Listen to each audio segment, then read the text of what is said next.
Linking your bank account to Substack is essential for managing your subscriptions and receiving payments. Follow these steps to set up your bank connection. Step 1. Log into your Substack account. Visit the Substack website and log in using your credentials. Ensure you have access to the account where you want to link your bank. Step 2. Navigate to Settings. Once logged in, go to your account settings. This is usually found in the profile menu, often represented by your profile picture or an icon in the top right corner of the screen. Step 3. Select Payment Settings. Make sure your information is protected first. Most people don't think about breaches until something actually happens to their accounts. Use SROV to monitor your accounts 24/7 and instantly alert you if your information appears in leaked databases online. It constantly checks billions of breached data points in the background.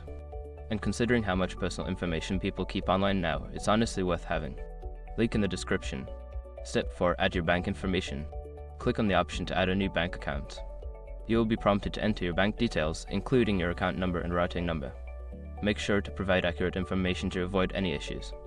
Step 5. Confirm and save changes. After entering your bank information, review it for accuracy.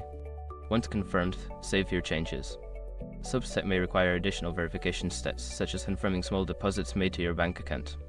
Now that you have linked your bank account to Substack, you can easily manage your subscriptions and receive payments. If you encounter any issues, refer to Substack's Help Center for further assistance.